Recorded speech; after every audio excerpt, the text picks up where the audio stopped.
Morning children, and hello everybody, and welcome back in your history class.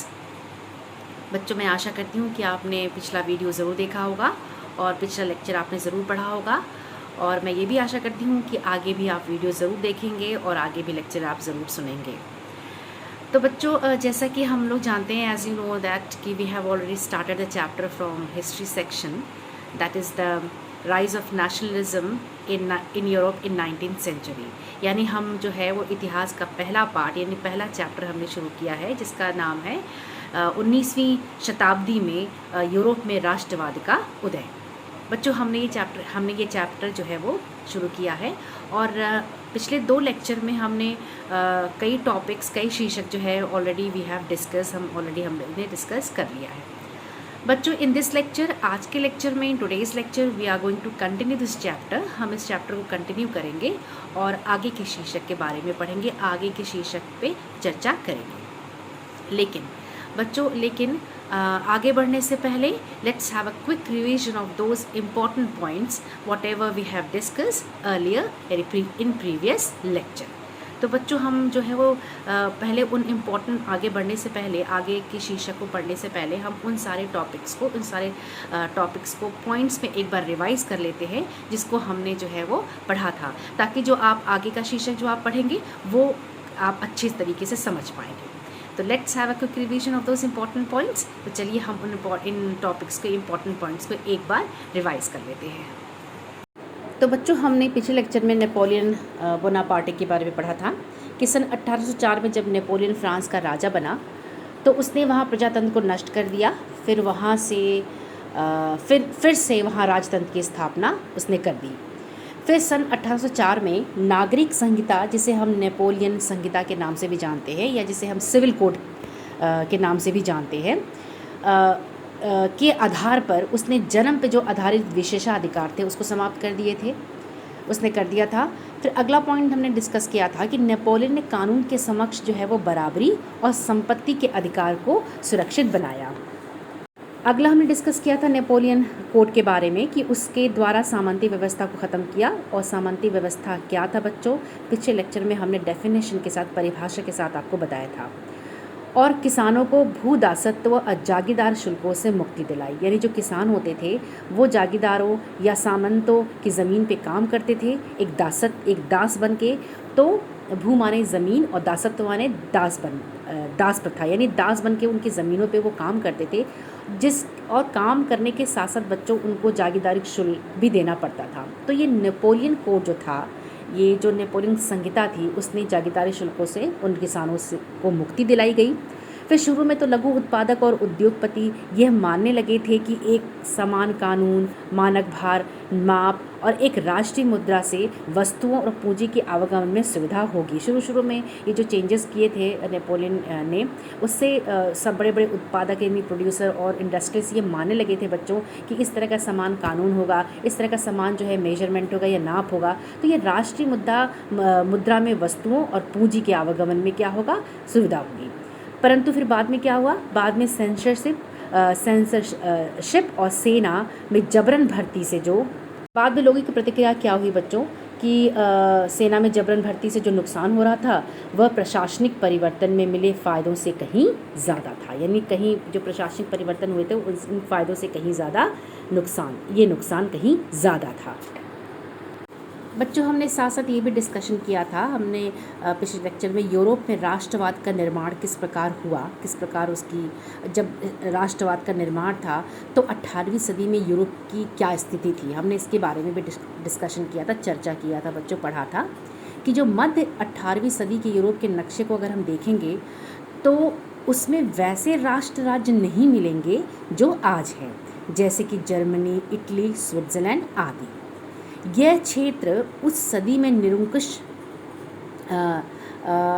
राजतंत्र के अधीन थे, जो अपने आप को किसी भी सामूहिक पहचान या किसी समान संस्कृति का भागीदार नहीं मानते थे, और ये अलग अलग भाषाएं बोलते थे और विभिन्न जाति समूह के सदस्य भी थे। लेकिन इनमें जो एक कॉमन एसेंस, एक कॉमन तत्व था, एक कॉमन सब्सटेंस था, एक कॉमन चीज़ क्या थी, इनमें आपस में सबसे बांधने वाला जो एक तत्व था वो केवल यही था कि सम्राट के प्रति सबकी निष्ठा। यानी इन्हें आपस में बांधने वाला तत्व केवल एक था, वो था सम्राट के प्रति सबकी निष्ठा। बाकी कोई चीज़ कॉमन नहीं थी, सब अलग अलग थे, अलग संस्कृति को मानने वाले लोग थे, अलग जो है वो उनकी अलग अलग अपनी अपनी सामूहिक पहचान थी। किसी की सामूहिक पहचान तो बच्चों किसी की भी सामूहिक पहचान या किसी समान संस्कृति में भागीदारी नहीं थी, यानी भागीदारी नहीं मानते थे और सभी अलग अलग भाषाएं बोलते थे और इनमें आपस में बांधने वाला तत्व केवल सम्राट के प्रति सबकी निष्ठा थी। तो बच्चों हमने ये सारे पॉइंट जो है पिछले लेक्चर में डिस्कशन किया था। पिछले लेक्चर में हमने ये सारे पॉइंट, ये टॉपिक हमने शीर्षक पढ़ा था। अब हम आगे जो है इस लेक्चर में इसी पाठ को कंटिन्यू करते हुए आगे के शीर्षक को पढ़ेंगे। तो चलिए हम आगे के शीर्षक को पढ़ते हैं, जो आपका है राष्ट्रीयों के उदय के कारण और प्रक्रिया, जिसके अंतर्गत हम पढ़ेंगे कुलीन वर्ग और नया मध्य वर्ग। अब बच्चों आगे हम बढ़ते हैं और आपका अगला शीर्षक है पाठ का राष्ट्रीयों के उदय के कारण और प्रक्रिया। इसमें हम पढ़ेंगे कुलीन वर्ग और नया मध्य वर्ग, यानी जब राष्ट्रों के उदय के क्या कारण थे और उसमें क्या प्रक्रिया थी उनके कारणों की, और उनके उदय के कारण में वो किस तरीके से राष्ट्र जो है वो उनके उसमें राष्ट्रवाद की भावना किस तरीके से उसका उदय हुआ और क्या प्रक्रिया थी, उनमें किन किन का कॉन्ट्रीब्यूशन था, भूमिका थी। तो बच्चों सबसे पहले हम पढ़ते अभिजात। इनमें दो वर्गों का जो है उदय हुआ।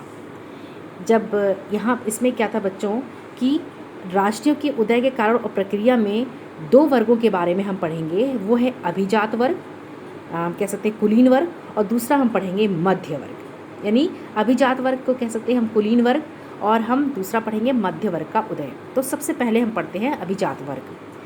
बच्चों सामाजिक और राजनीतिक रूप से ज़मीन का जो मालिक कुलीन वर्ग यूरोपीय महाद्वीप का सबसे प्रभावशाली या प्रभुत्वशाली वर्ग था।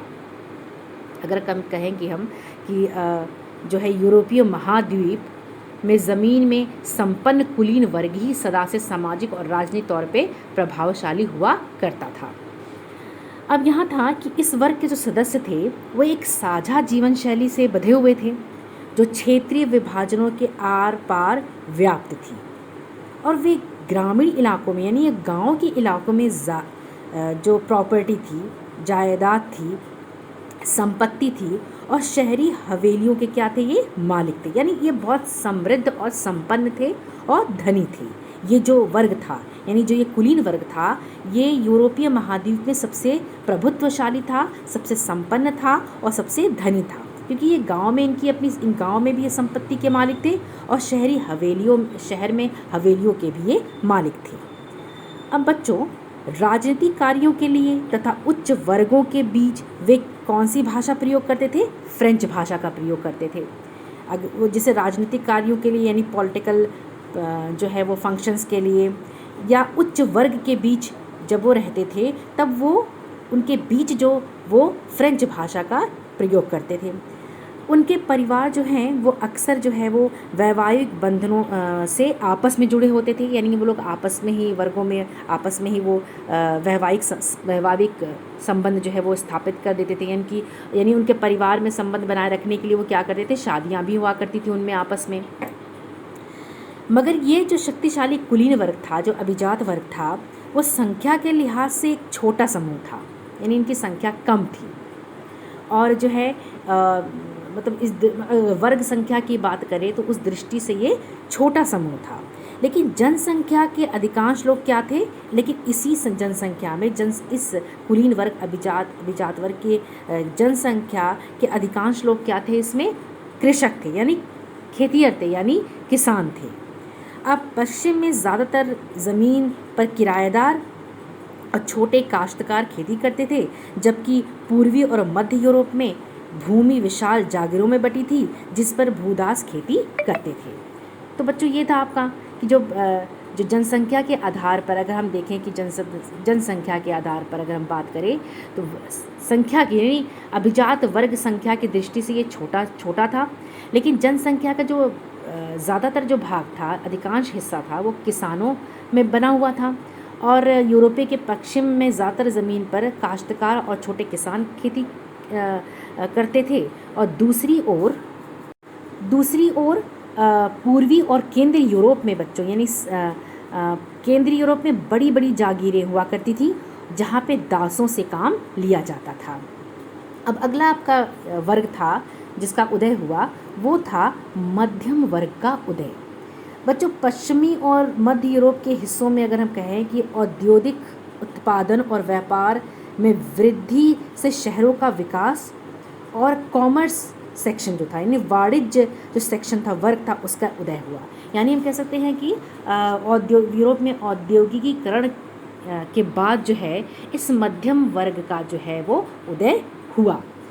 इनका अस्तित्व क्या हुआ? बाजार के लिए उत्पादन पे टिका था।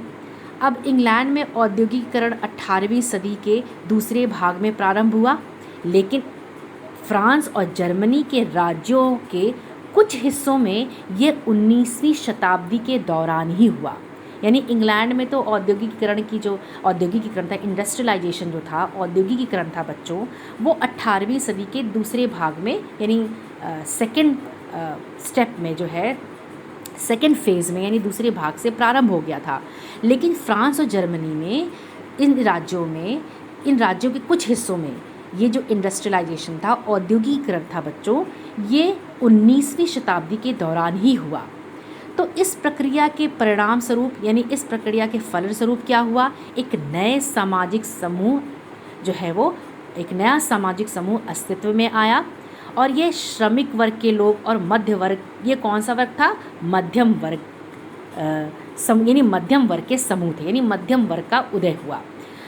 अब बच्चों, अब इस प्रक्रिया के फलस्वरूप जो है वो नए सामाजिक समूह अस्तित्व में आए, जैसे श्रमिक वर्ग के लोग और मध्य वर्ग जो उद्योगपति थे, जो इंडस्ट्रियलिस्ट थे, जो ट्रेडर्स थे, मर्चेंट्स थे, व्यापारी थे और सेवा क्षेत्र के लोग से बने थे। तो इस मध्यम वर्ग में जो है इन सामाजिक समूहों का उदय हुआ। ये सामाजिक समूह जो है वो अस्तित्व में आए। श्रमिक वर्ग के लोग और मध्य वर्ग के लोग जो बड़े बड़े इंडस्ट्रीज थे यानी उद्योगपति थे, व्यापारी थे, जो कि सेवा के क्षेत्र में ज़्यादा विख्यात थे, ये लोग जो हैं वो इनकी उत्पत्ति हुई, ये जो है अस्तित्व में आए। तत्पश्चात बच्चों यानी उसके बाद मध्य और पूर्वी यूरोप में जो ये समूह थे, जो सामाजिक समूहों का जो आकार था वो 19वीं सदी के अंतिम दशकों तक बहुत छोटा था।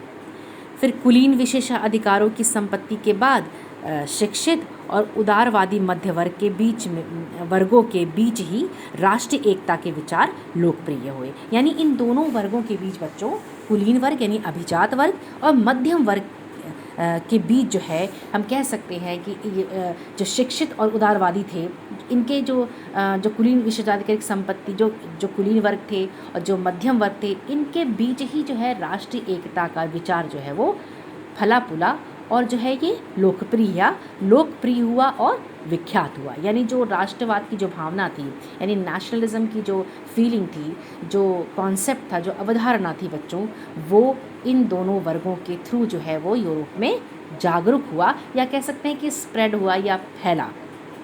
तो ये था आपका 2 वर्ग। अब बच्चों आगे शीर्षक है, आगे का पॉइंट है आपका है कि उदार राष्ट्रवाद की भावना, यानी ये उदारवादी राष्ट्रवाद के क्या मायने थे। ये जो उदारवादी कहने सकते हैं, लिबरलिज्म हिंदी में कहते हैं लिबरलिज्म, यानी ये जो शब्द था वो लैटिन भाषा के मेन वर्ब यानी मूल लिबर्स पर आधारित है, जिसका अर्थ क्या है? आज़ादी, जिसका अर्थ है आज़ाद। तो ये लिबरलिज्म जो है यानी उदारवादी राष्ट्रवाद यानी लिबरल नेशनलिज्म जो थी, वो उसके क्या मायने थे, इसका मतलब क्या होता है बच्चों, ये इसका क्या मतलब मीनिंग है, और ये उदार राष्ट्रवाद की जो भावना थी बच्चों, इसकी मीनिंग क्या थी और ये किस प्रकार से जो है वो लागू हुआ यूरोप में, ये जो है टॉपिक में हम डिस्कस करेंगे। तो बच्चों तो सबसे पहले हम बात करते हैं कि 19वीं सदी में यूरोप में, जब 19वीं सदी के शुरुआती दशकों में राष्ट्रीय एकता से संबंधित एक विचार जो है उदारवाद से करीब से जुड़े हुए थे। जो राष्ट्रीय एकता से संबंधित जो भी विचार थे वो उदारवाद से जुड़े हुए थे। उदारवाद का, जैसा कि अभी हमने आपको बताया, इसको इंग्लिश में लिबरलिज्म कहते हैं और ये लैटिन भाषा के मूल शब्द यानी लिबर पर आधारित है और जिसका अर्थ होता है आज़ाद, यानी जिसका अर्थ होता है लिबर्टी। तो जो ये नए मध्य वर्गों के लिए ये उदारवाद का मतलब था कि व्यक्ति के लिए आज़ादी और कानून के समक्ष सबकी बराबरी। जो ये नए मध्य वर्ग की जो नए मध्य वर्ग जो है वो अस्तित्व में आए थे बच्चों, उनके लिए उदारवाद यानी उनके लिए लिबरलिज्म का मतलब यही था, उनके लिए उदारवाद का अर्थ यही था बच्चों। उनके लिए परिभाषा ये थी कि व्यक्ति के लिए, उदारवाद का मतलब है व्यक्ति के लिए आज़ादी और कानून के समक्ष जो है वो सबकी बराबरी। अब राजनीतिक रूप से उदारवाद क्या चीज़ है? अब राजनीतिक रूप से बच्चों उदारवाद एक ऐसी सरकार पर जोर देता था जो सहमति से बनी हो, जो सबकी सहमति से बनी हो, यानी कौन कितने पक्ष में है, कौन कितने विपक्ष में है। तो राजनीतिक तौर पे जो है उदारवाद की ये परिभाषा थी कि एक ऐसी सरकार पर उदारवाद जोर देता था जो सभी की सहमति से बनी हो। अब फ्रांसीसी क्रांति के बाद, जैसा कि फ्रांसीसी क्रांति के बारे में आप पढ़ चुके हैं 9th में, और हमने भी अभिव्यक्ति जो पढ़ाया था आपको पिछले लेक्चर में फ्रांसीसी क्रांति के बारे में। तो जो फ्रांसीसी क्रांति के बाद बच्चों, फ्रांसीसी के क्रांति के बाद से जो ये उदारवाद, निरंकुश शासक और पादरी वर्ग के जो विशेषाधिकारों की समाप्ति हो गई। यानी जो फ्रांसीसी क्रांति के बाद बच्चों जो उदारवाद, निरंकुश शासक और पादरी वर्ग के विशेषाधिकारों की समाप्ति हो गई। संविधान तथा संसदीय प्रतिनिधि सरकार का पक्षधर था। यानी अब हम कहेंगे कि 19वीं सदी के जो उदारवादी थे वो निजी संपत्ति के स्वामित्व की अनिवार्यता पर भी बल देते थे। लेकिन बच्चों ये ज़रूरी नहीं था कि हम ये नहीं कह सकते हैं कि उदारवाद के कारण ही, अगर हम कहें, तानाशाही और वंशानुगत विशेषाधिकारी की समाप्ति हुई। इससे एक संविधान की आवश्यकता महसूस होने लगी। अब साथ में क्या हुआ कि प्रतिनिधित्व पर आधारित सरकार की भी, ये सब चीज़ों की जो है वो आवश्यकता होने लगी, क्योंकि इसमें क्या था कि राजनीतिक, हमने जैसा कि अभी बताया कि राजनीतिक दृष्टिकोण से अगर देखा जाए तो उदारवाद की भावना से ही आम सहमति से शासन के सिद्धांत को बल मिला था। तो अब जब तानाशाही और वंशानुगत विशेषाधिकारों की समाप्ति हुई बच्चों, तो अब राज्य को संविधान की आवश्यकता होने लगी और फिर एक प्रतिनिधित्व के, एक रिप्रेजेंटेटिव समूह पर जो आधारित सरकार थी उसकी भी ज़रूरत होने लगी। तो ये था बच्चों आपका। और 19वीं सदी के उदारवादियों ने क्या किया कि संपत्ति की अशुद्धता की बात को भी पक्के तौर पे रखना शुरू कर दिया। यानी इन्होंने क्या किया कि जो निजी संपत्ति के जो स्वामित्व की अनिवार्यता थी उस पर भी वो बल देने लगे थे। लेकिन बच्चों अब हम कहते, अब अगला पॉइंट आपका इसी में है कि मताधिकार की बात करें। अब कानून के समक्ष बराबरी जो है, जैसा कि अभी हमने बताया कि जो नए मध्य वर्ग थे उनके लिए उदारवाद का मतलब यही था बच्चों कि व्यक्ति की आज़ादी और कानून के समक्ष बराबरी। तो व्यक्ति की आज़ादी तो अभी हमने आपको समझाया, अब कानून के समक्ष की बराबरी कैसे कर रहा है। तो बच्चों कानून के समक्ष बराबरी का मतलब ये है कि बच्चों कि यह ज़रूरी नहीं था कि कानून के समक्ष बराबरी का विचार सबके लिए मताधिकार के पक्ष में हो। यानी मताधिकार, मत देने का अधिकार, वोट देने का अधिकार, यानी जिसको इंग्लिश में सफ्रेज कहते हैं। तो इसका मतलब ये ज़रूरी नहीं था बच्चों कि मताधिकार के लिए मताधिकार, इस कानून के समक्ष की बराबरी का जो ये मतलब है, विचार है, वो इससे ये स्पष्ट हो रहा हो कि सबके लिए मताधिकार के पक्ष में था। अगर आपको याद होगा बच्चों, तो क्रांतिकारी फ्रांस उदारवादी प्रजातंत्र का पहला राजनीतिक प्रयोग था और वहाँ मत देने और चुने जाने का अधिकार केवल संपत्तिवान पुरुषों को ही हासिल था। यानी जिन पुरुषों के पास संपत्ति हुआ करती थी बच्चों, उनको ही जो है मत देने का अधिकार था। तो ये था बच्चों वहाँ पर। अब यहाँ क्या था कि संपत्ति विहीन जो पुरुष होते थे और सभी महिलाओं को राजनीतिक अधिकारों से वंचित रखा जा गया था। यानी जिन पुरुषों के पास संपत्ति हुआ नहीं होती थी और महिलाओं, उनको अधिकार देने का यानी मताधिकार का कोई उनसे वंचित रखा है कि उनको मत देने का अधिकार नहीं था या कोई भी राजनीतिक उनको अधिकार नहीं दिए गए थे। केवल थोड़े समय के लिए अगर हम बात करें तो जैकोबिन क्लब के बारे में हमने आपको बताया था बच्चों, आपने 9th में भी पढ़ा होगा ये कि जैकोबिन क्लब जो क्लब था बच्चों, वो एलाइट क्लास था, यानी जो पढ़े लिखे जो वर्ग था उनका एक समूह था, ये क्लब था। अब इसमें क्या था, थोड़े समय के लिए जैकोबिन शासन के समय क्या हुआ, सभी वयस्क पुरुष, सभी एडल्ट पुरुष यानी सभी वयस्क पुरुषों को मताधिकार प्राप्त था, वो भी थोड़े समय के लिए। लेकिन फिर क्या हुआ, मगर जब नेपोलियन की संहिता जारी हुई, जब शुरुआत हुई तब जो नेपोलियन की जब संहिता पुनः सीमित मताधिकार वापस आई और उसने क्या किया, पुनः जो है वो मताधिकार को वापस नेपोलियन कोड जो है नेपोलियन संहिता वो वापस लेकर आई और उसने महिलाओं को अवयस्क दर्जा देते हुए उन्हें पिताओं और पतियों के अधीन कर दिया। मतलब ये जब आई बच्चों, नेपोलियन के शासनकाल में ही जो है महिलाओं को नाबालिग जैसा दर्जा दिया गया था, जिसके कारण क्या हुआ, वे अपने पिता या पति के नियंत्रण में होती थी। यानी जब नेपोलियन आया, जब उसका शासनकाल था बच्चों, तभी इन महिलाओं को अवयस्क जो है नाबालिग घोषित कर दिया गया, उनको दर्जा दे दिया गया था।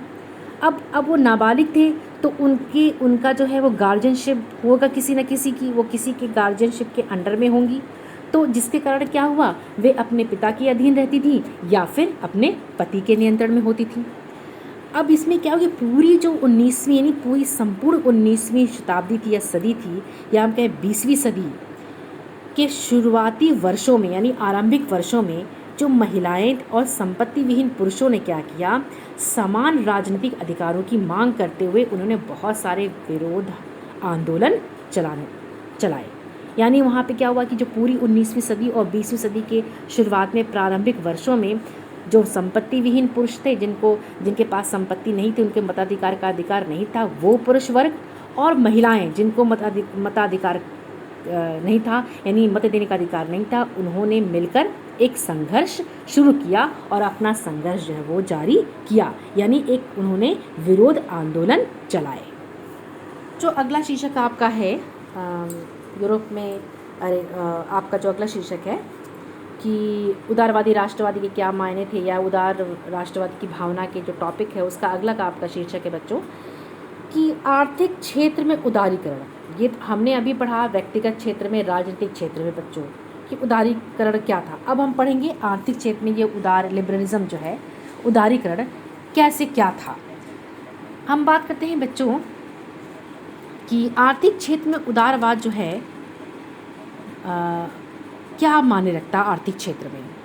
अब आर्थिक क्षेत्र में उदारवाद बाज़ारों की मुक्ति, चीज़ों तथा पूंजी के आवागमन पर राज्य द्वारा लगाए गए नियंत्रण को ख़त्म करने के पक्ष में था। यानी आर्थिक क्षेत्र में उदारवाद का मतलब अर्थ यही था कि बाज़ारों की मुक्ति होनी चाहिए, चीज़ों और पूंजी के आवागमन पर यानी आने जाने पर जो राज्य द्वारा लगाए गए नियंत्रण कर होते थे या जो रिस्ट्रिक्शंस होते थे, नियंत्रण होते थे, उनको ख़त्म करना था।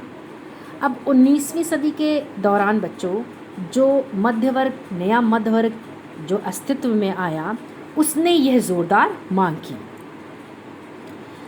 अब 19वीं सदी के पहले भाग में बच्चों जर्मन भाषा जो इलाका था उसका हम उदाहरण लेते हैं। अब हम 19वीं सदी में जब जर्मन भाषा जहाँ पे जर्मनी भाषा बोली जाती थी उसका उदाहरण लेते हैं बच्चों। अब बात करते हैं नेपोलियन के प्रशासनिक कदमों से क्या हुआ। बहुत सारे छोटे छोटे जो प्रदेश थे उन्होंने एक ग्रुप बनाया और उनका ग्रुप 39 राज्यों का एक महासंघ बना। यानी जो नेपोलियन के जो एडमिनिस्ट्रेटिव जो मेजर्स थे, जो प्रशासनिक कदम थे बच्चों, उससे अनगिनत बहुत सारे छोटे छोटे प्रदेशों से 39 यानी 29 राज्य मिलकर भी राज्यों का एक महासंघ बन गया। अब इनमें से प्रत्येक की अपनी मुद्रा और नाप तौल प्रणाली थी, यानी प्रत्येक राज्य की अपनी अलग करेंसी थी, प्रत्येक राज्य की अपनी अलग मेजरमेंट प्रणाली थी, सिस्टम था, नाप तौल प्रणाली थी। अब बच्चों 1833 में बात हम कर रहे हैं बच्चों, देखो 1833 में बच्चों हैम्सबर्ग से लेकर न्यूरमबर्ग जाकर अपना माल बेचने वाले एक व्यापारी को क्या करना पड़ता था, 11 सीमा शुल्क नाकों से गुजरना पड़ता था। अब जो ये महासंघ बना बच्चों 39 का, तो इनकी अपनी अलग, हर राज्यों का अपनी अलग मुद्रा थी, अपनी नाप तोल प्रणाली थी। तो जब कोई एक व्यापारी जो होता था, अगर हम बात करें तो वो हैम्सबर्ग से न्यूरमबर्ग जाने तक में जो उन्हें 11 सीमा शुल्क उस व्यापारी को देना पड़ता था। और बच्चों हर बार लगभग 5% सीमा शुल्क देना पड़ता था, यानी जो चुंगी देते हैं ना बॉर्डर का, जो आपने देखा होगा टोल, आजकल तो टोल टैक्स होने लगा है, उस तरह का सीमा शुल्क हो गया। तो पहले जो थे वो सीमा शुल्क देना पड़ता था, उन्हें चुंगी कहते थे, वो चुंगी उन्हें देता था, यानी हर बार जो है हर नाके पे उन्हें 5% जो है वो चुंगी देना पड़ता था, यानी सीमा शुल्क देना पड़ता था। और शुल्क जो है होता था बच्चों, वो अक्सर वस्तुओं का वज़न या आकार के अनुसार ही लगाए जाते थे, यानी कि उनका वस्तुओं का वज़न कितना है, वस्तु कितने बड़े हैं छोटे हैं, लेंथ में कितने बड़े हैं, या उनका लेंथ और कितनी बड़ी है, वो कितने हैं, बड़े हैं छोटे हैं, या कितने आकार के हैं, या कितना उनका भार है, उसके आकार पर जो है वो शुल्क लगाए जाते थे। अब चूँकि हर क्षेत्र की अपनी नाप तोल व्यवस्था थी, हर राज्य का अपना अलग अलग मुद्रा थी और अलग अलग नाप तोल व्यवस्था थी, तो अतः हिसाब लगाने में समय लगता था, उनको हिसाब लगाने में समय लगता था। यानी कपड़े का नापने, अब हम बात करें कपड़े के मेजरमेंट की बात करें बच्चों, तो बच्चे यहाँ पे क्या था कि जो एक कपड़े की लंबाई, अगर एक कपड़ा हम उठाते हैं, कोई कॉटन कपड़ा ही लेते हैं, उसको नापने का जो मेजरमेंट था वो एल था, लेकिन जिसकी लंबाई जो होती जगह बदलने के साथ साथ घटती बढ़ती रहती थी। अगर एक कपड़ा फ्रैंकफर्ट में खरीदा जाता था तो मान लीजिए उस कपड़े का दाम जो 54.7 सेंटीमीटर मिलता, तो वही मेज़ क्षेत्र में जाके 55.1 सेंटीमीटर हो जाता, वही न्यूरमबर्ग में जाकर 65.6 सेंटीमीटर हो जाता, और फ्राइबर्ग में जाके 53.5 सेंटीमीटर हो जाता। तो यहाँ एक कपड़े का जो मेजरमेंट था वो अलग अलग क्षेत्र में अलग अलग मेजरमेंट था, तो हिसाब करने में भी बहुत समय लगता था। अब बच्चों यहाँ पे क्या हुआ, जो नए वाणिज्य वर्ग थे, यानी जो नया कॉमर्शियल वर्ग था, ऐसी परिस्थिति, ऐसी सिचुएशन को वो आर्थिक विनिमय और विकास में, यानी जो नया कॉमर्शियल या कॉमर्स सेक्शन जो था, जो वाणिज्य वर्ग था, उन्होंने कहा इस तरह की जो परिस्थिति है कि हर क्षेत्र का अपना अलग अलग नाप तोल है, उससे जो है ये जो परेशानी हो रही है, जो दिक्कत, जो मुश्किल आ रही है, जो कठिनाई हो रही है, वो जो है बच्चों उन्होंने सोचा कि जो आर्थिक विनिमय, इकोनॉमिक एक्सचेंज है या इकोनॉमिक विकास है, यानी आर्थिक विनिमय और विकास में उन्होंने कहा ये तो इसमें बड़ी परेशानी हो जाएगी। अब तो अब जो है अब लोगों का जो है वस्तुओं का आवागमन भी जो है बाधित हो जाएगा, लोग जो है वस्तुओं का आदान प्रदान भी नहीं कर पाएंगे, जब 11 चीज़ों पे उनको 11 नाकों पे उन्हें शुल्क देना पड़ रहा है और हर क्षेत्र का अपनी अलग नाप प्रणाली है, तो ये इससे जो है वो आर्थिक विनिमय भी बहुत बाधक कमज़ोर पड़ जाएगा और विकास भी कमज़ोर पड़ जाएगा। तो उसके लिए उन्होंने कुछ एक समाधान निकाला कि 1834 में प्रशा यानी प्रूशिया जिसे कहते हैं, उसकी पहल पर एक शुल्क संघ बनाया गया बच्चों, जिसको हम ज़ोल्वेराइन कहते हैं। ये शुल्क संघ जो था, ज़ोल्वेराइन नाम से एक संघ बनाया गया, जिसको हम शुल्क संघ ज़ोल्वेराइन के नाम से जानते हैं, जिसमें अधिकांश जर्मन देश जो है वो शामिल थे। ज़ोल्वेराइन का क्या पार्ट था बच्चों कि इस ज़ोल्वेराइन, इस शुल्क संघ यानी ज़ोल्वेराइन का ने शुल्क अवरोधों को समाप्त कर दिया, यानी जो शुल्क देना पड़ता था उन ऑब्स्टिकल्स को, उन रेस्ट्रिक्शन को समाप्त कर दिया, और मुद्राओं की संख्या 2 कर दी, और उससे पहले 30 से ऊपर थी। अब इसके अलावा जो है रेलवे में बहुत सारे सुधार हुए, उनकी गतिशीलता बढ़ाई गई। फिर ये इस तरह के जो स्टेप्स थे वो राष्ट्रीय एकीकरण में जो है वो सहायक बने, और उसी समय जो है इस तरह के व्यापक राष्ट्रवादी भावनाएं जो थी वो आर्थिक राष्ट्रवाद की लहर ने मजबूत कर दिया। जो इस तरह की जो आर्थिक राष्ट्रवाद की लहर जो आई ज़ोल्वेरिन संघ के स्थापित होने के बाद बच्चों, उसमें राष्ट्रवाद की जो भावना थी उसको उसने और व्यापक क्षेत्र प्रदान कर दिया। अब बच्चों, ज़ोल्वेरिन का लक्ष्य था वो जर्मन लोगों को आर्थिक रूप से एक राष्ट्र में बांध देना था। वह राष्ट्र की आर्थिक हालत जितनी बाहरी से उतनी हितों की रक्षा बाहरी से, तो ये ज़ोल्वेरिन थे जो राष्ट्र की आर्थिक हालत जितना ही बाहरी और उनके हितों की रक्षा करेगा, वो रक्षा करके जितना मजबूत बनाएगा उतना ही उनकी आंतरिक जो उत्पादक होगी, जो इंटरनल प्रोडक्शन होगा, वो उसमें बढ़ोतरी होगी। तो ये था बच्चों आपका ज़ोल्वेरिन जो एक शुभ संघ था, और इस संघ ने जो है वो आर्थिक रूप से जो है वो मजबूती प्रदान की, और आर्थिक राष्ट्रवाद की लहर भी उसने एक लहर को प्रोड्यूस किया, या उस लहर को उसने जो है वो पनपी, और जिसकी वजह से जो है वो व्यापक राष्ट्रवाद भावना जो है वो आगे बढ़ी। जो आज हम यही बंद करते हैं, और अगले जो है वो लेक्चर में हम नेक्स्ट पॉइंट डिस्कस करेंगे। और please watch the video, please listen the video, and please points अगर आप जितने मैं आपको नोट्स के थ्रू आपको पढ़ा रही हूँ, तो whatever point I am giving you, I am explaining you, please note down in your copy. So take care of yourself and family. Good bye.